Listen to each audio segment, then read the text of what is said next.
Mm-hmm. Well,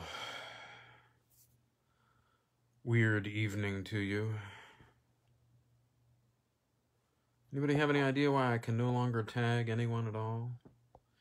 Me in some way? Well, no matter. Catch me if you can. It's 10 p.m. Monday night. Everything is glorious. And it's time for the weird. William Hope Hodgson's bizarre little masterpiece, The House on the Borderland. This is installment 8, and it also puts us in the range of the 80% mark, so looking like this in 2 more episodes. Chapter 18, The Green Star. The world was held in a savage gloom, cold and intolerable. Outside all was quiet, quiet. From the dark room behind me came the occasional soft thud of falling matter, fragments of rotting stone. So time passed, and night grasped the world, wrapping it in wrappings of impenetrable darkness. There was no night sky as we know it. Even the few straggling stars had vanished conclusively. I might have been in a shuttered room without a light, for all that I could see. Only in the impalpableness of gloom opposite burnt that vast encircling hair of dull fire. Beyond this, there was no ray in all the vastitude of night that surrounded me, save that, far in the north, that soft, mist-like glow still shone.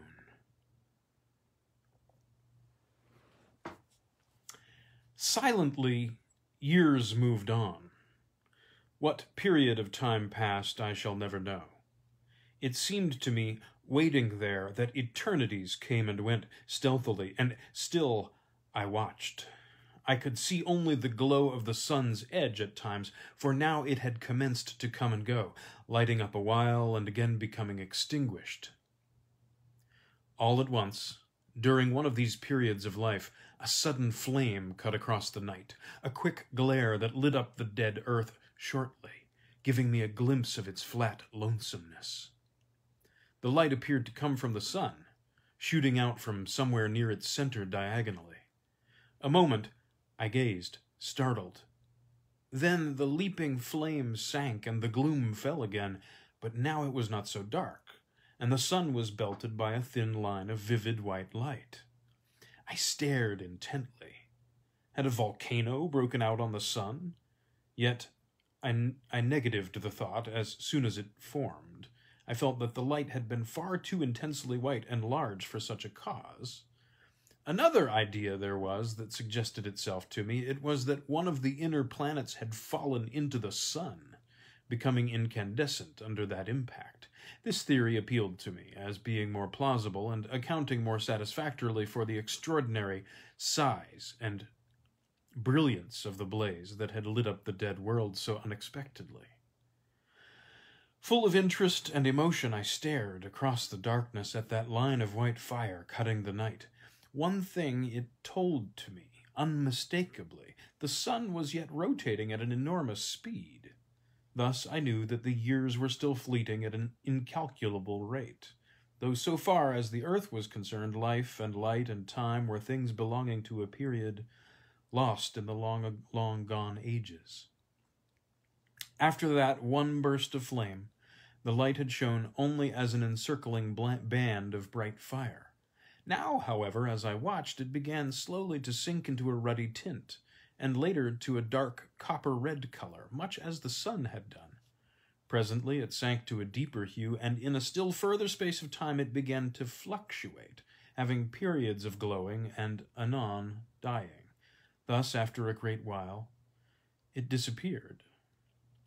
Long before this, the smoldering edge of the sun had deadened into blackness, and so in that supremely future time, the world, dark and intensely silent, rode on its gloomy orbit around the ponderous mass of the dead sun. My thoughts at this period can be scarcely described. At first they were chaotic and wanting in coherence, but later, as the ages came and went, my soul seemed to imbibe the very essence of the oppressive solitude and dreariness that held the earth. With this feeling, there came a wonderful clearness of thought, and I realized despairingly that the world might wander forever through that enormous night. For a while, the unwholesome idea filled me with a sensation of overbearing desolation, so that I could have cried like a child. In time, however, this feeling grew almost insensibly less, and an unreasoning hope possessed me. Patiently, I waited. From time to time, the noise of dropping particles behind in the room came dully to my ears. Once I heard a loud crash and turned instinctively to look, forgetting for the moment the impenetrable night in which every detail was submerged. In a while, my gaze sought the heavens, turning unconsciously toward the north. Yes, the nebulous glow still showed. Indeed, I could have almost imagined that it looked somewhat plainer. For a long time I kept my gaze fixed upon it, feeling in my lonely soul that its soft haze was in some way a tie with the past. Strange the trifles from which one can suck comfort, and yet, had I but known... But I shall come to that in its proper time. For a very long space I watched, without experiencing any of the desire for sleep that would so soon have visited me in the old earth days. How I should have welcomed it, if only to have passed the time away from my perplexities and thoughts. Several times the comfortless sound of some great piece of masonry falling disturbed my meditations, and once it seemed I could hear whispering in the room behind me. Yet it was utterly useless to try to see anything. Such blackness as existed scarcely can be conceived. It was palpable and hideously brutal to the sense, as though something dead pressed up against me, something soft and icily cold. Under all this, there grew up within my mind a great and overwhelming distress of uneasiness that left me but to drop me into an uncomfortable brooding. I felt that I must fight against it, and presently, hoping to distract my thoughts, I turned to the window and looked up toward the north, in search of the nebulous whiteness, which still I believed to be the far and misty glowing of the universe we had left. Even as I raised my eyes, I was thrilled with a feeling of wonder, for now the hazy light had resolved into a single great star of vivid green. As I stared, astonished, the thought flashed into my mind that the earth must be traveling toward the star, not away as I had imagined.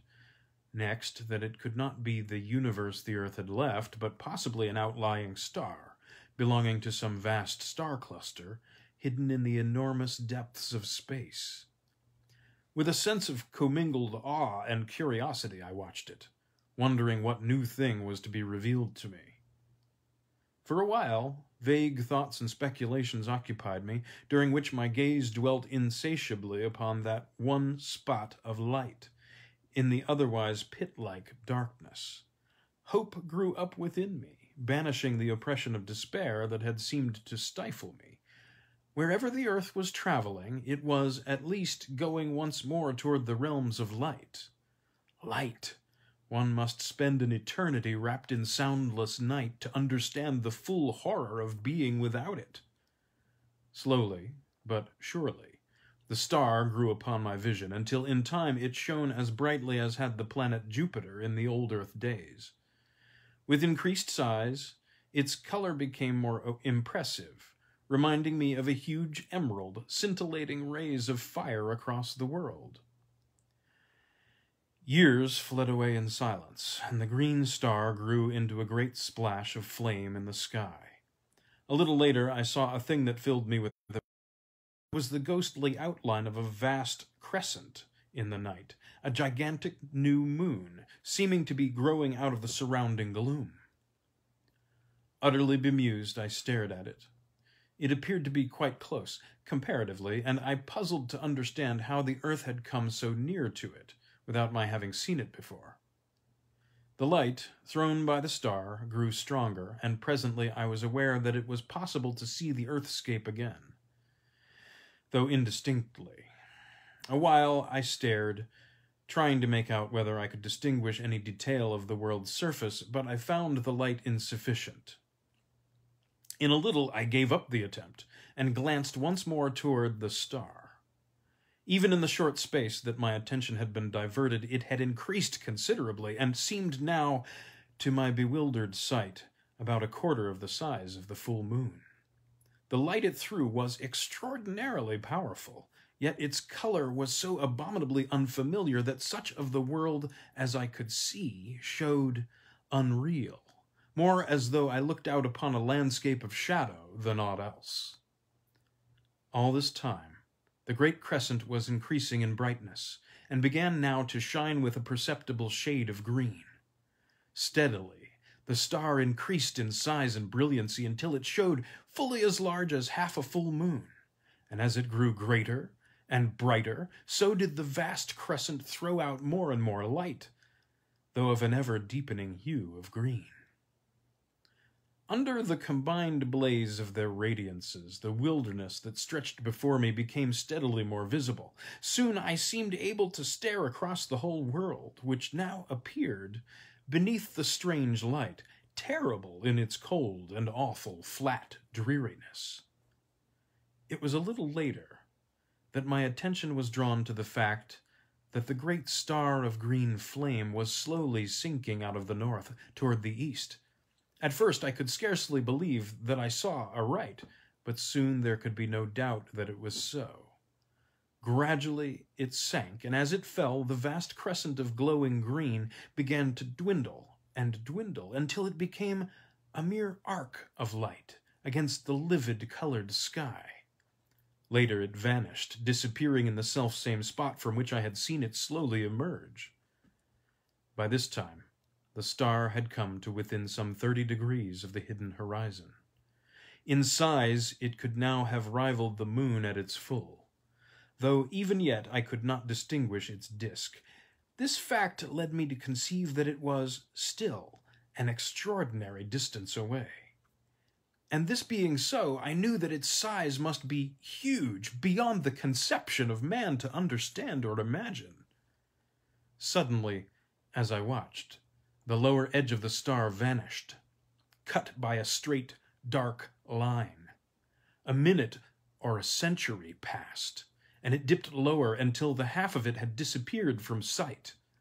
Far away, out on the great plain, I saw a monstrous shadow blotting it out and advancing swiftly. Only a third of the star was visible now.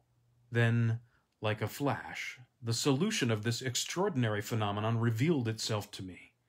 The star was sinking behind the enormous mass of the dead sun, or rather the sun, obedient to its attraction, was rising toward it, with the earth following in its trail. As these thoughts expanded in my mind, the star vanished, being completely hidden by the tremendous bulk of the sun. Over the earth there fell, once more, the brooding night. With the darkness came an intolerable feeling of loneliness and dread. For the first time I thought of the pit and its inmates. After that there rose in my memory the still more terrible thing that had haunted the shores of the Sea of Sleep and lurked in the shadows of this old building. Where were they? I wondered, and shivered with miserable thoughts. For a time fear held me, and I prayed wildly and incoherently for some ray of light with which to dispel the cold blackness that enveloped the world. How long I waited, it is impossible to say. Certainly for a very great period. Then all at once I saw a loom of light shine out ahead. Gradually it became more distinct. Suddenly a ray of vivid green flashed across the darkness. At the same moment I saw a thin line of livid flame far in the night. An instant it seemed, and it had grown into a great clot of fire, beneath which the world lay bathed in a blaze of emerald green light. Steadily it grew, until presently the whole of the green star had come into sight again, but now it could be scarcely called a star, for it had increased to vast proportions, being incomparably greater than the sun had been in the olden time. Then, as I stared, I became aware that I could see the edge of the lifeless sun, glowing like a great crescent moon. Slowly, its lighted surface broadened out to me until half of its diameter was visible, and the star began to drop away on my right. Time passed, and the earth moved on, slowly traversing the tremendous face of the dead sun. Gradually, as the earth traveled forward, the star fell still more to the right, until at last it shone on the back of the house, sending a flood of broken rays in through the skeleton-like walls. Glancing upward, I saw that much of the ceiling had vanished, enabling me to see that the upper stories were even more decayed. The roof had evidently gone entirely, and I could see the green effulgence of the starlight shining in, slantingly.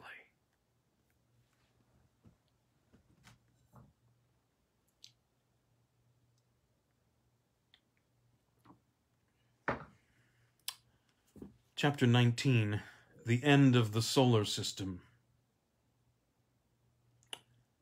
From the abutment, where once had been the windows, through which I had watched that first fatal dawn, I could see that the sun was hugely greater than it had been when first the star lit the world. So great was it that its lower edge seemed almost to touch the far horizon. Even as I watched, I imagined that it drew closer.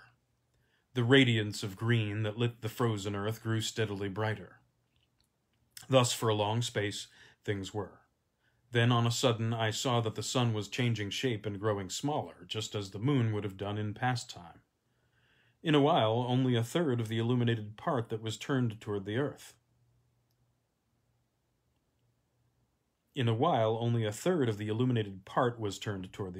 The star bore away on the left.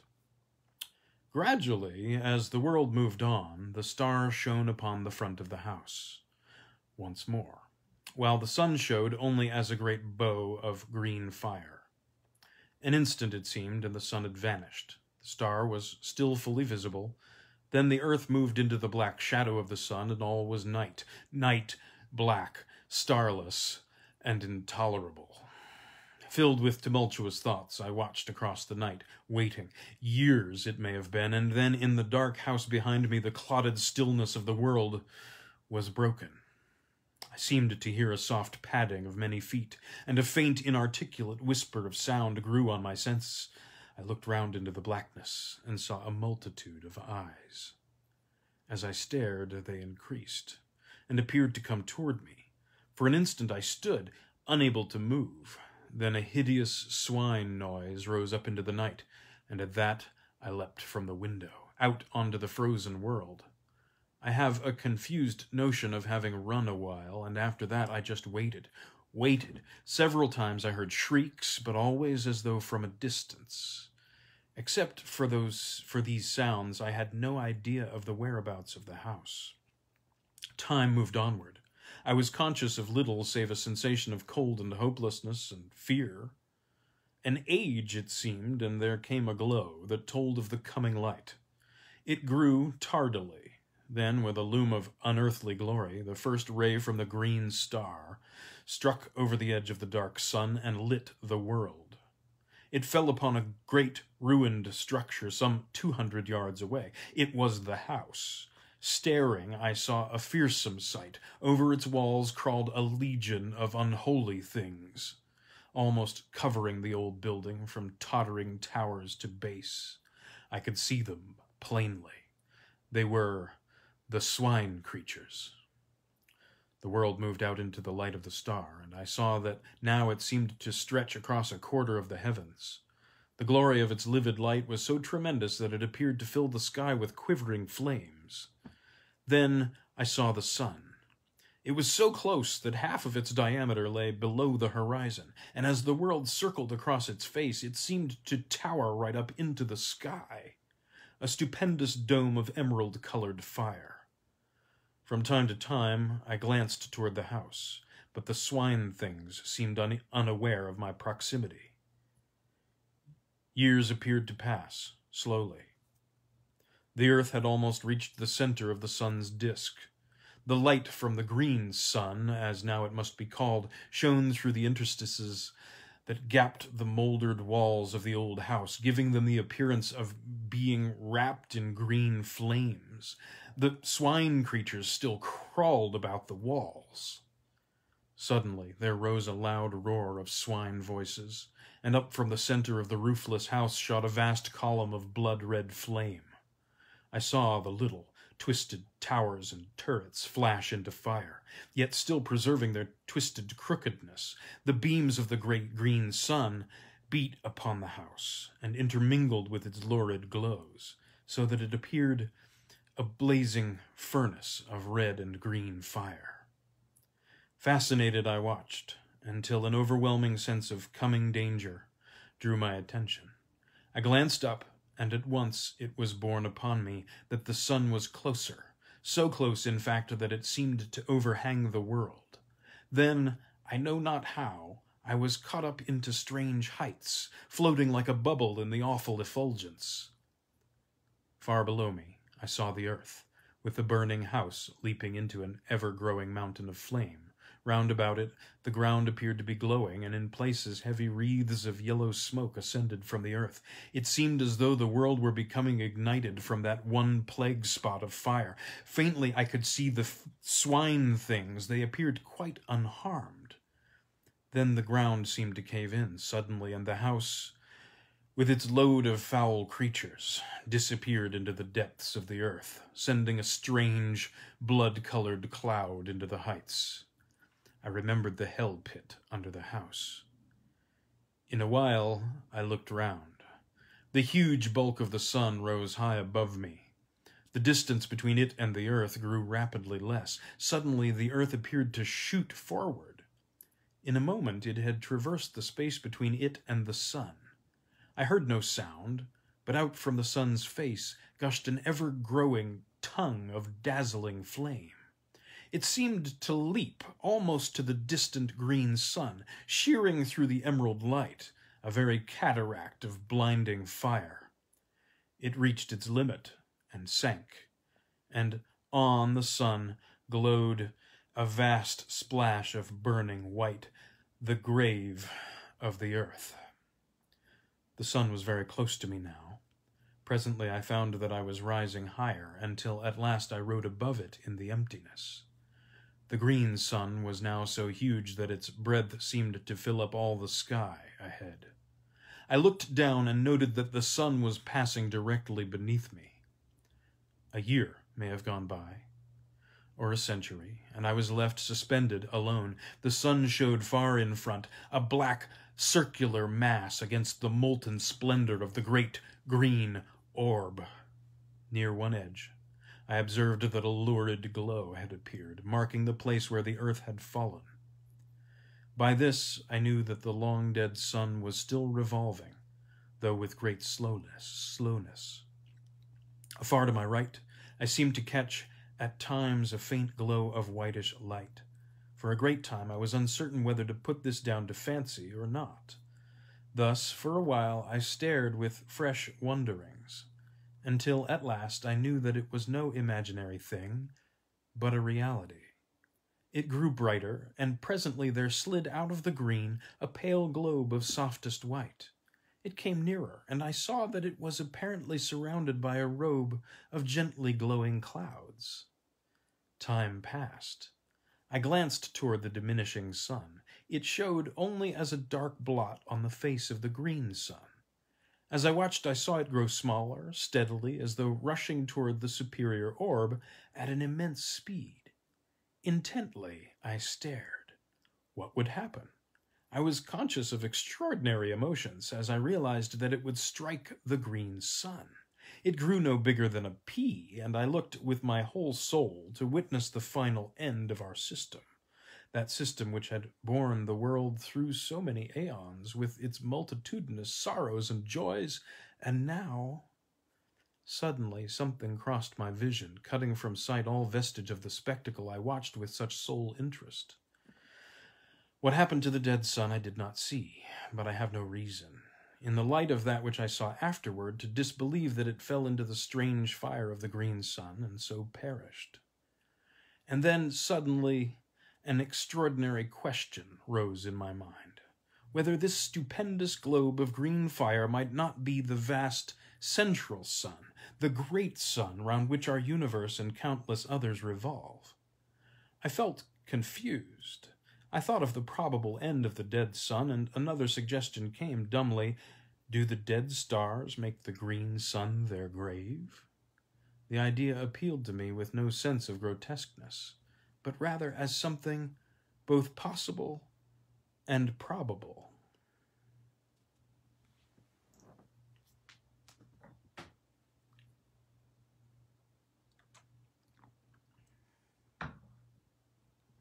Chapter 20. The Celestial Globes.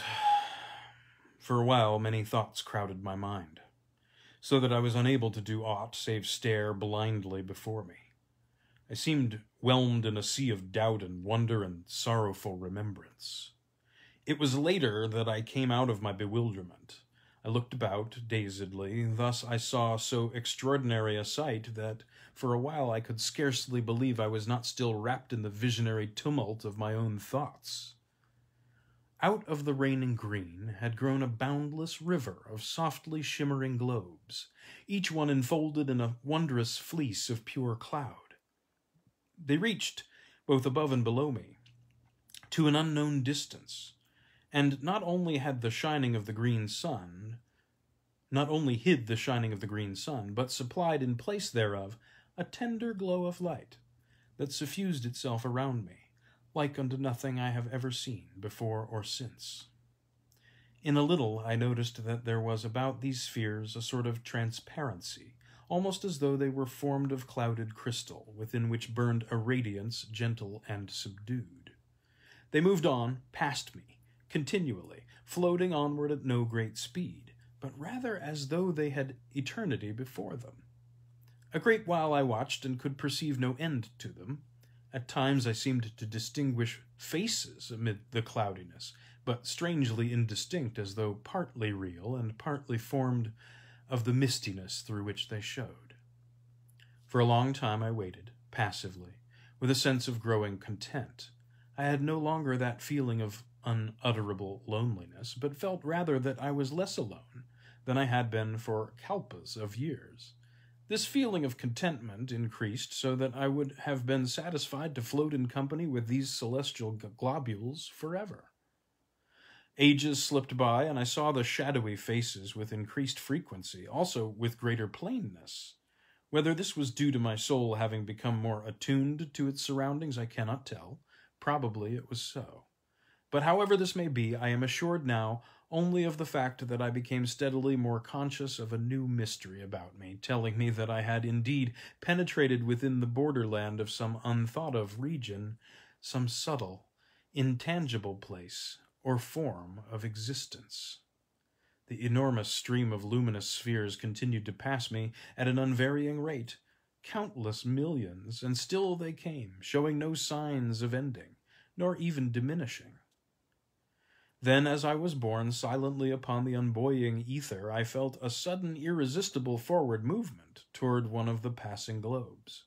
An instant, and I was beside it. Then I slid through into the interior without experiencing the least resistance of any description. For a short while I could see nothing, and waited curiously.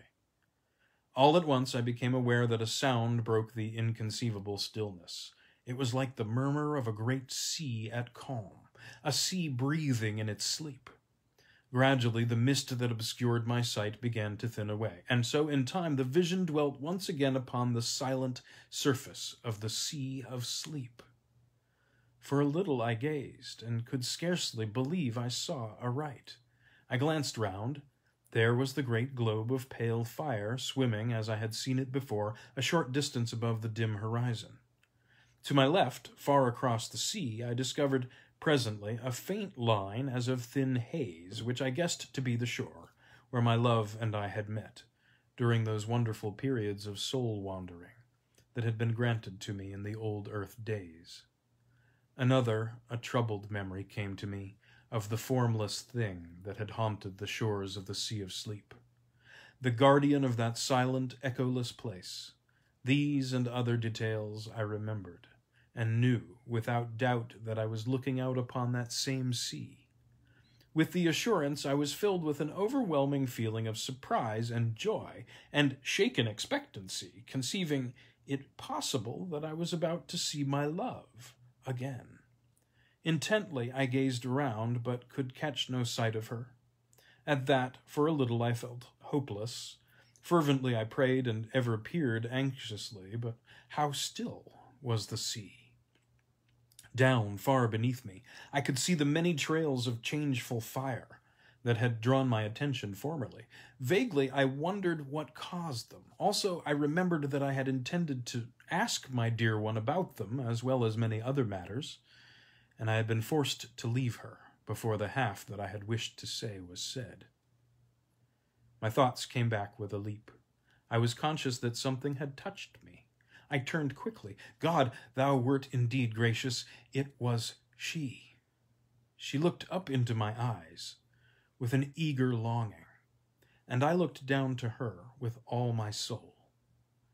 I should like to have held her, but the glorious purity of her face kept me afar. Then, out of the winding mist, she put her dear arms. Her whisper came to me, soft as the rustle of a passing cloud. "Dearest," she said. That was all. But I had heard, and in a moment I held her to me as I prayed forever. In a little, she spoke of many things, and I listened. Willingly would I have done so through all the ages that are to come.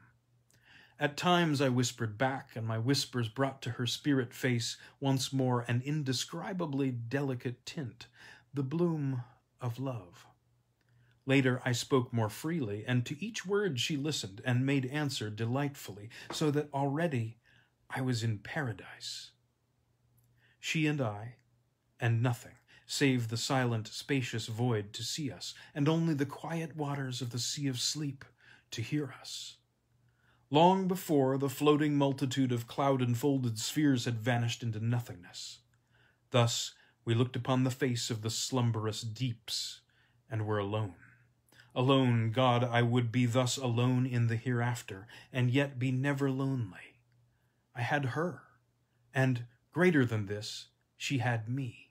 I, aeon-aged me, and on this thought, and some others, I hope to exist through the few remaining years that may yet lie between us.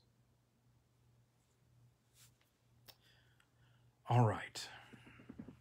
Thanks for joining me for the 8th installment of William Hope Hodgson's 1908 weird novel, The House on the Borderland.